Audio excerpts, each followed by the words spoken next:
이 거룩한 주일에 함께하는 사랑하는 모든 성도 여러분들 한 분 한 분을 주님의 이름으로 환영하고 축복합니다.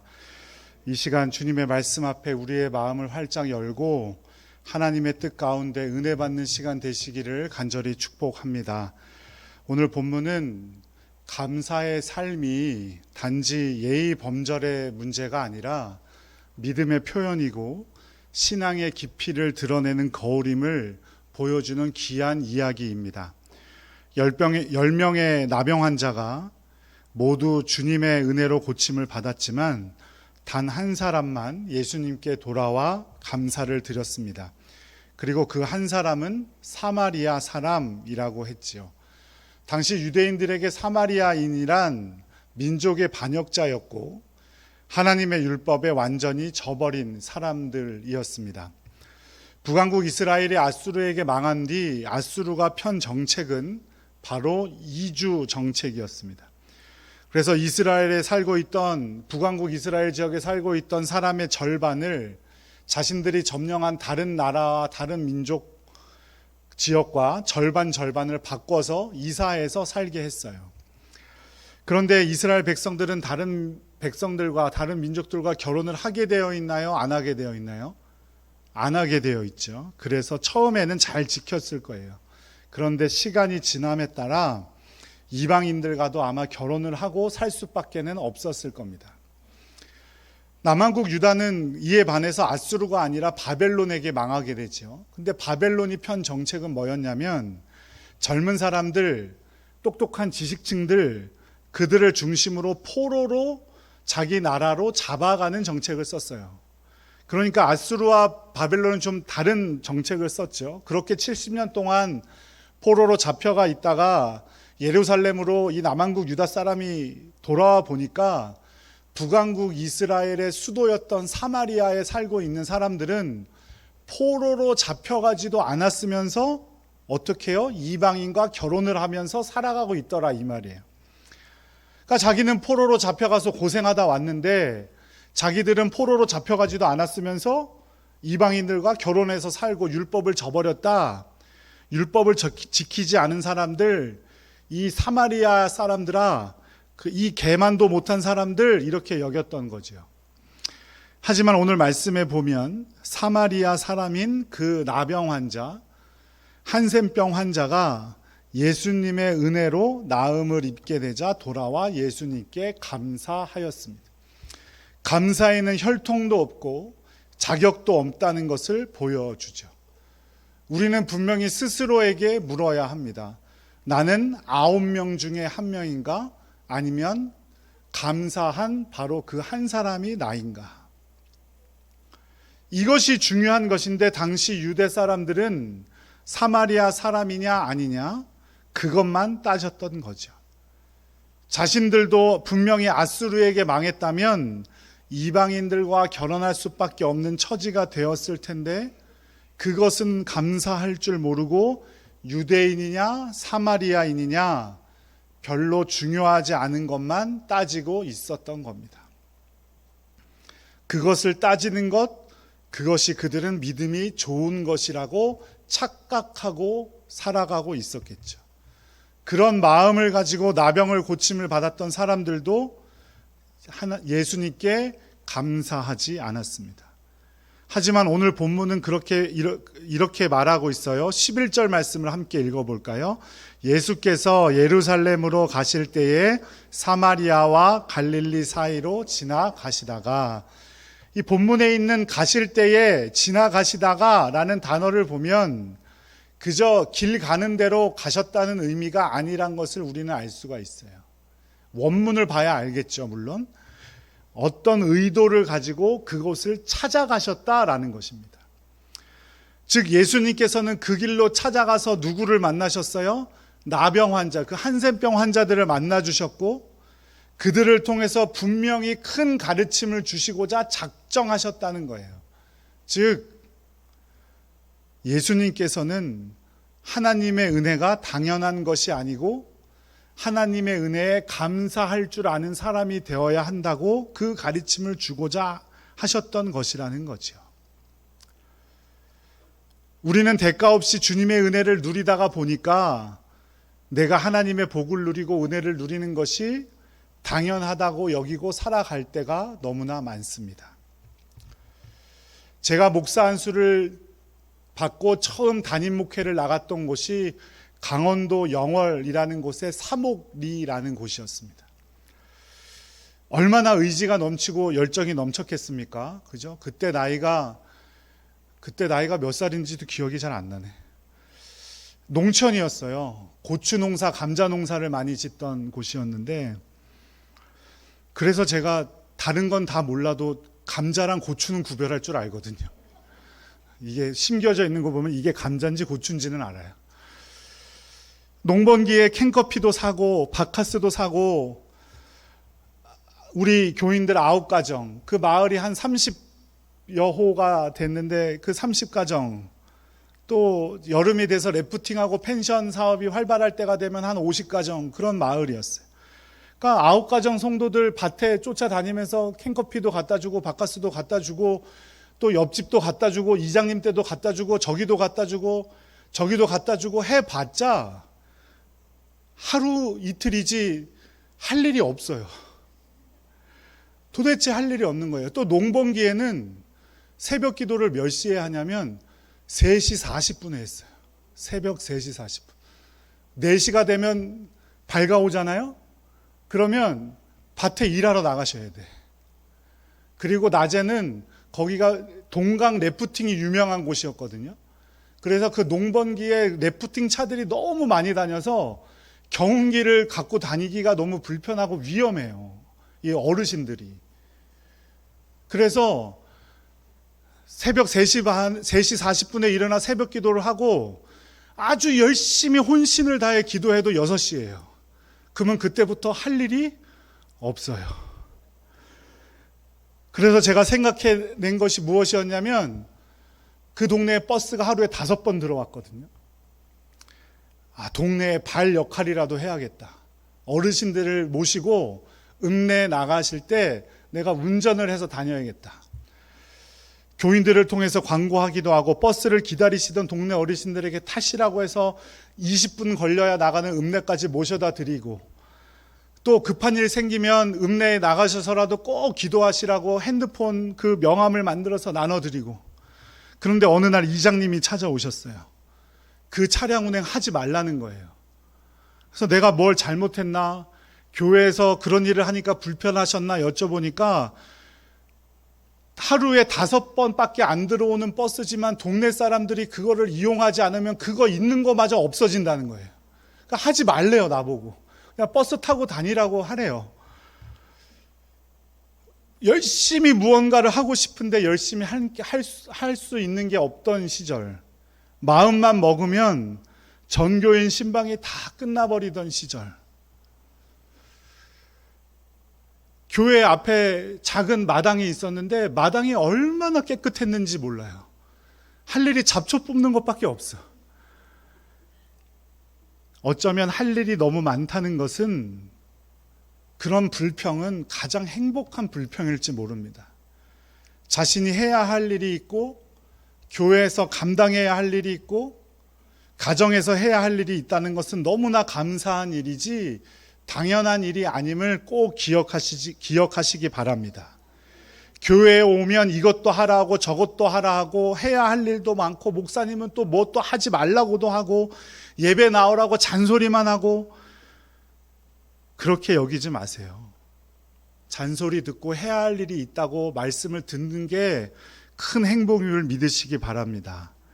자리라도 채워야지 하고 왔다가 은혜 받는 거예요. 진정한 삶의 축복은 그래서 십자가를 피해가는 것이 진정한 삶의 축복이 아니라, 내가 십자가를 질 수 있는 상황과 환경과 건강이 된다는 것이 놀라운 축복임을 꼭 기억하시기 바랍니다. 나병 환자들을 보세요. 할 일이 없었어요. 완전한 절망과 고독 가운데 살고 있었어요. 가족에게도 버림을 받았어요. 할 일을 찾을 수 있기는커녕 사람들의 눈에 띄면 돌에 맞아 죽는 신세가 되었어요. 그래서 마을에서도 쫓겨나서 성 밖에 먼 곳에 굴을 찾아가 거기서 숨어 살았어요. 할 일은커녕 그 외로움과 고독에 길들여져서 예수님께 가까이 가지도 못한 채 소리만 외칠 뿐이었어요. 13절 말씀 함께 읽겠습니다. 소리 높여 이르되 예수 선생님이여 우리를 불쌍히 여기소서 하거늘. 그들의 요청에 일체 다른 말씀도 없이 예수님은 대답하셨어요. 가서 제사장들에게 너희 몸을 보이라. 당시에 나병 치료, 더 이상 마을을 떠나 살지 않아도 된다는 것을 판단할 권세가 누구에게 있었습니까? 제사장들에게 있었어요. 그런데 이들은 고침을 받지 않았어요. 예수님께서 이들을 고쳐주시지 않았다고요. 말씀을 잘 보세요. 고쳐주시지도 않은 채 제사장들에게 너희 몸을 보이라 그랬어요. 가다가 사람들을 만나면 어떻게 되는데요? 돌에 맞아 죽는데요. 그래서 세상 속에서 제사장에게 간다는 것은 엄청난 믿음이 필요한 것이겠죠. 그런데 그들이 그 말씀에 순종하여 놀라운 기적을 체험하게 됩니다. 17장 14절 말씀 함께 읽겠습니다. 보시고 이르시되 가서 제사장들에게 너희 몸을 보이라 하셨더니 그들이 가다가 깨끗함을 받은지라. 믿음으로 예수님의 말씀에 순종해서 가다가 그 가는 길에 고침을 받은 거예요. 얼마나 놀라운 믿음입니까? 얼마나 대단한 일이에요. 10명 모두가 순종했고 모두가 나음을 입었습니다. 그런데 그 중에 한 사람만 하나님 앞에서 영광을 돌리며 돌아와서 예수님의 발 앞에서 엎드려 감사했습니다. 앞에서도 말씀드렸듯이 나머지 9명은 왜 돌아와 감사의 인사조차도 건네지 못했을까요? 당연한 일이라고 여겼을 수도 있고요. 기쁨에 들떠서 감사할 생각을 미처 하지 못했을 수도 있고요. 또 자기의 목적을 이루었기 때문에 더 이상 예수님이 필요 없었을 수도 있지요. 그리고 모든 분들에게 항상 걸림돌이 되는 시기심도 있었을 겁니다. 내가 가장 먼저 사람들에게 가서 고침을 받았다는 것을 알려줘야지. 내가 1등이 되어야지. 내가 제일 앞에 서야지. 내가 내 말이 누구에게든지 채택되고 내 말이 영향력이 있게 해야지. 이런 시기심 때문에 감사할 생각을 잃어버린 것은 아닐까요? 목회자인 저에게도 늘 고민되는 문제가 바로 시기심에 대한 문제입니다. 로마서 12장 3절 말씀에 보면 마땅히 생각할 그 이상의 생각을 품지 말고 믿음의 분량대로 지혜롭게 여기라고 했는데 아마도 지혜가 부족하기 때문일 겁니다. 받는 것에 감사하기보다는 다른 사람들을 부러워할 때가 더 많습니다. 제가 30대에는 그렇게 유학 가던 선후배들이 그렇게도 부럽더라고요. 저놈은 나보다 공부도 못했는데 유학을 다 가네. 근데 지금은 별로 부럽지 않아요. 공부할 생각이 없거든요. 공부하고 싶지 않거든요. 지금은 뭐가 부럽냐? 저 녀석은 나보다 못한 것 같은데 교회도 엄청 크네. 엄청 삐까뻔쩍하게 목회하네. 나도 아버지가 목사님이셨으면 좀 달라졌을까? 이런 생각, 시기심에 빠집니다. 저희 동기들이 120명이에요. 120명 중에 몇 명이 목회를 하는지는 모르겠어요. 한 80명 정도 있다고 치죠. 모르긴 몰라도 제가 80명 중에 5등 안에 들 거예요. 아니, 교회 크기가, 지금 목회하는 교회 크기가. 그럼 내 밑으로 75명이나 있고 아직도 부담임 목회 생활하는 사람들도 있고 75명을 봐야 되는데 저도 내 앞에 있는 4-5명의 포커스를 맞추고 있더라 이 말이죠. 나를 영원히 살게 하신 주님께 감사는 못하고 그 시기와 질투에 빠져가지고 불평과 원망만 늘어놓고 있을 때가 있더라 이 말입니다. 하지만 주님은 반드시 그 감사하는 사람을 찾고 계신 거예요. 17장 17절 말씀 함께 읽겠습니다. 예수께서 대답하여 이르시되 10사람이 다 깨끗함을 받지 아니하였느냐? 그 아홉은 어디 있느냐? 아홉은 어디 있느냐? 주님께서는 고침을 받을 정도의 놀라운 믿음이 있다는 사실을 알고 계셨어요. 그들에게 놀라운 믿음이 있다는 걸 다 아셨다고요. 그랬기 때문에 그들에게 그냥 제사장들에게 가서 몸을 보이라라고 말씀하신 것이겠죠. 그리고 가다가 고침을 받았어요. 그랬다면 예수님께서 이들에게 원하시는 것은 무엇이었을까요? 바로 돌아와서 뭐 하는 거예요? 감사하는 것이었을 거예요. 그들의 믿음을 보시고 병을 고쳐주셨지만 그들에게 원하셨던 것은 감사였다는 사실을 우리는 꼭 기억해야만 합니다. 믿음은 반드시 감사의 열매를 맺습니다. 믿음은 단지 병 고침을 받거나 부족한 물질을 채움을 받는, 내 필요를 채우는 도구나 수단이 아니라는 사실을 꼭 기억하시기 바랍니다. 믿음은 반드시 감사로 열매를 맺어야 합니다. 그렇기 때문에 예수님은 감사의 열매를 맺은 사람이 누구인지 말씀을 통해 분명히 기록해 놓으셨어요. 16절 말씀 함께 읽지요. 예수의 발 아래에 엎드려 감사하니 그는 사마리아 사람이라. 이 사마리아 사람은 이중의 고통을 받고 있었을 거예요. 사마리아인이라는 이유로, 또 나병 환자, 한센병 환자라는 이유로 고통을 받고 있었던 사람이었을 거예요. 그런데 그가 예수님께 은혜, 영광을 돌리며 엎드리며 감사했다는 사실을 우리는 꼭 기억해야 합니다. 많이 가졌기 때문에 감사할 수 있는 것도 아니고요, 덜 가졌기 때문에 감사하지 않아도 되는 것이 아니에요. 우리는 있는 자리에서 내 상황 가운데 감사할 수 있어야 함을 꼭 기억하시기 바랍니다. 그렇게 하나님께 영광 돌리고 감사하였던 사마리아인의 행동을 주님께서 보시고 육체도 고쳐주시고 영혼도 구원하여 주셨습니다. 19절 말씀 함께 읽겠습니다. 그에게 이르시되 일어나 가라, 내 믿음이 너를 구원하였느니라 하시더라. 육체의 치유를 넘어서 영혼의 구원까지 받은 자, 그 사람이 바로 감사하였던 사마리아인 뿐임을 기억해야 합니다. 예수님은 그에게 내 믿음이 너를 구원하였다라고 말씀하셨어요. 믿음은 분명히 감사라는 모습으로 나타납니다. 감사하지 않는 사람은 믿음이 없는 것과 같습니다. 감사는 단지 감정이나 좋은 삶의 태도를 넘어서 영적인 반응이고 믿음의 열매임을 꼭 기억하시기 바랍니다. 영적인 반응은 그저 저절로 되는 것이 아니에요. 성도들 여러분의 결단이 필요한 겁니다. 풍성할 때뿐만 아니라 궁핍할 때도, 아플 때도, 이해가 되지 않는 어려움을 만날 때에도 감사할 수 있는 사람은 믿음의 결단을 가진 사람입니다. 어려움을 겪을 때 더욱 감사하며 하나님을 신뢰하는 여러분들 되시기를 간절히 축복합니다. 디모데전서 4장 4절 말씀 함께 읽어보죠. 하나님께서 지으신 모든 것이 선함에 감사함으로 받으면 버릴 것이 없나니, 어떤 경우라도 감사함으로 받으면 버릴 것이 없는 줄로 믿습니다. 내가 보니까 내 시선으로, 한계가 있는 인간의 눈으로 내가 그 상황을 보니까 그 상황이 어렵고 그 상황이 고통과 나에게 어려움이 되는 것이지, 주님의 눈으로 바라보면 그 고통 어린 순간을 주님께서 어떻게 사용하실지는 아무도 모르는 거 아니겠습니까? 그래서 히브리서 11장에 믿음이 없이는 하나님을 기쁘시게 할 수 없는데, 그 믿음은 무엇을 말하느냐면 첫 번째로 뭐라 그랬어요? 그를 찾는 자에게 상 주시는 이심을 믿는 것이다.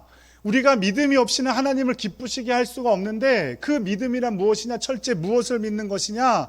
내가 하나님을 찾을 때 나에게 상 주시는 분임을 믿는 것이다 그랬어요. 상은 좋은 것이죠.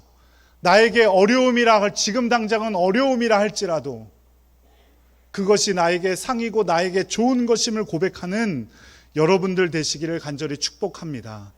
세옹지마라는 사자성어도 여러 번 말씀드렸죠. 변방의 변두리에 한 노인이 살고 있었어요. 그 노인에게는 아들이 하나 있었는데, 말이 한 마리 있었는데 말이 도망을 간 거예요. 그 말이 전 재산이었는데 사람들은 호들갑을 폈죠. 말도 없어졌으니 이제 무엇을 해서 먹고 살겠냐고. 몇 달이 지나지 않아서 그 말이 다른 말을 데리고 돌아왔어요. 또 사람들은 막 호들갑을 피웁니다. 너무너무 잘 됐다고. 역시 착하게 사니까 이런 복을 받나 보다고 말이 2마리가 생겼어요. 그래서 그 할아버지에게는 아들이 하나 있었는데 그 아들이 그 야생에서 온 말, 길들여지지 않은 말을 길들이려고 탔다가 말에서 떨어져서 장애를 입게 돼요. 또 사람들은 그 집에 찾아와서 난리를 피웁니다. 어떡하냐고. 할아버지는 아무런 대꾸하지 않으세요. 그런데 그 마을, 그 국경 변두리 마을에 전쟁이 났어요. 그래서 그 동네 사람들, 남자 청년들은 다 잡혀갔는데, 다 군대로 끌려갔는데 그 할아버지의 아들만 장애를 입고 있기 때문에 안 끌려갔다는 거예요. 그게 바로 세옹, 할아버지의 말, 지마, 세옹의 말이라는 사자성어예요. 그러니 우리 앞에 있는 일들이 어떻게 하나님께서 역사하실지 몰라요. 그러니까 원망과 불평하기보다 이게 나에게 가장 좋은 것을 주시는 하나님의 상이구나. 감사함으로 받으면 버릴 것이 없다는 믿음으로 감사하는 여러분들 되시기를 간절히 축복합니다. 유대인의 탈무드에 보면 이런 말이 있습니다. 세상에서 가장 현명한 사람은 항상 배우는 사람이고, 세상에서 가장 강한 사람은 자기 자신을 이기는 사람이고, 세상에서 가장 행복한 사람은 뭐겠어요? 뭐겠습니까? 그렇죠. 모든 일에 감사하는 사람이다. 세계적인 패션 잡지인 엘르라는 잡지의 편집장이었던 장 도미니크 보비라는 프랑스인이 있어요. 패션 잡지의 편집장인 만큼 얼굴도 너무 잘생기고 옷도 잘 입고 화려한 언변으로 세계 패션계를 주름잡던 사람이었어요. 그런데 이 사람이 43살이 되던 해에 갑자기 뇌졸중으로 쓰러지게 돼서 며칠 후에 깨어나긴 했는데 락트인 증후군에 빠졌습니다. 락트인 증후군이 뭔가 하면 의식은 완벽하게 있는데 몸은 움직일 수 없는 상태를 락트인 증후군이라고 한대요. 이 사람이 얼마나 고통스러웠겠습니까? 이 사람이 눈을 깜빡거리며 처음에는 예, 아니요 의사를 표현하다가 알파벳으로 연결시켜서 글을 쓰기 시작합니다. 그렇게 해서 나온 책이 잠수종과 나비라는 책이에요. 그 책에 보면 이런 구절이 있습니다. 끊임없이 입속에 과다하게 고이다 못해 입 밖으로 흘러내리는 침을 정상적으로 삼킬 수만 있다면 세상에서 가장 행복한 사람이 된 기분일 것 같다. 침 잘 삼킨다고 감사하는 분 계세요? 침 한 번씩 삼켜보세요. 저도 그러지 못하는 것 같아요. 사람들은 누리고 있을 때 그 가치를 모르는 경우가 너무너무 많아요. 그리고 잃어버리고 나서, 놓치고 나서 흘러내리는 침을 삼키는 것조차 세상에서 가장 행복할 수 있는 조건이 된다는 것을 깨닫게 되죠. 이 자리에 계신 분들은 그렇지 않기를 간절히 소망합니다. 잃고 나서야 알게 되는 미련한 자들이 되지 않기를 간절히 축복합니다. 그러기 위해서는 우리는 감사를 의식적으로 결단해야 합니다. 작은 일에서부터 감사할 줄 아는 사람이 있어야 됩니다. 감사할 조건이 있을 때 감사하는 것은 누구나 할 수 있어요. 승진해서 월급이 올라서 감사하는 것은 누구나 할 수 있습니다. 자녀가 시험에서 좋은 점수를 받았을 때, 좋은 대학에 입학했을 때, 좋은 직장에 들어갔을 때 누구나 감사할 수 있습니다. 그런데 이런 감사의 습관을 가진 사람들은 하루에 12번도 더 감정이 요동칩니다. 아침엔 감사하였다가도 조그만 안 좋은 일이 생기면 불평과 원망이 떠나지 않고, 또 감사할 일이 생기면 감사하였다가 원망하였다가 불평하였다가, 하루 종일 입에 원망과 불평을 달고 사는 사람들보다 나을 수 있지만, 구원받은 저와 여러분들이라면, 하나님의 나라를 소망하는 자들이라면 감사를 결단하고 어느 상황에도 나에게 버릴 것이 없음을 고백함으로 감사할 수 있는 하나님의 백성이 되어야 할 줄로 믿습니다. 그래서 우리도 찬양하잖아요. 길가의 장미꽃 감사, 또 뭐도 감사해요? 장미꽃, 가시도 감사. 예쁘게 피어있는 장미를 보고 하는 감사는 누구나 할 수 있지요. 하지만 가시에 찔렸을 때 하는 감사는 누구나 할 수 없는 겁니다. 제가 지난 금요일에 반성할 일이 있었어요. 우리 대전 CCC 학생들과 점심을 먹는 자리였어요. 거기에 우리 교인들도 초대해 주셔서 같이 식사하고 있었어요. 근데 제가 수요일인가 일기 예배를 보니까 토요일부터 일요일까지 비라고 표시되어 있는 거예요. 그래서 그걸 기억하고 있었는데 갑자기 비 얘기가 나와서 많은 교인들이 계신 자리인데도 비 얘기 중에 왜 자꾸 토요일날이랑 주일날만 비가 오는지 모르겠다고, 교회 오는데 불편하고 또 교회 잘못하면 미끄러질 수도 있고 교회 들어오면 꿉꿉하고, 그랬더니 한 집사님께서 저에게 이러시는 거예요. 목사님, 다른 데 놀러 가지 말고 교회 가라고 주일마다 비 오는 거예요. 그러는 거예요. 제가 뭔가 한 대를 딱 맞는 느낌이었어요. 그렇게 감사해야 한다고 설교하고 감사해야 된다고 생각하면서 살면서도 나 자신도 그렇게 하지 못하고 있었구나, 이런 생각이 들었어요. 보이지 않아도, 응답되지 않아도, 이해되지 않아도 하나님께서는 지금도 일하고 계신 줄로 믿습니다. 세상에 불평할 것들이 너무나 많아요. 감사를 결단하지 않으면 쉽게 결단할 수 없습니다. 우리가 받은 은혜가 너무나 당연하다고 여기십니까? 우리가 대가를 치르지 않고 그 은혜를 누리다 보니까 쉽게 불평하고 원망하는 겁니다. 의지적으로 결단하며 감사로 영광을 돌리고 믿음의 열매를 맺고 살아가는 여러분들 되시기를 간절히 축복합니다. 우리는 매 순간 물어야 돼요. 나는 9명 중에 1명인가? 아니면 감사했던 바로 그 한 사람인가? 나는 아주 일상의 작은 일들조차도 감사하며 살아가고 있는가? 아니면 큰 좋은 일에도 불평하고 살아가고 있는가? 우리 주님께서 그 9은 어디 있느냐 찾으신다는 사실을 꼭 기억하시기 바랍니다. 사랑하는 여러분, 믿음은 감사로 분명한 열매를 맺게 됩니다. 믿음의 사람은 감사하는 사람이에요. 감사는 온전한 믿음을 드러내고 하나님께 영광을 돌리는 귀한 영적 도구임을 꼭 기억하시기 바랍니다. 그래서 감사로 열매 맺고 감사의 향기를 풍길 수 있는 저와 여러분들 되시기를 간절히 축복합니다.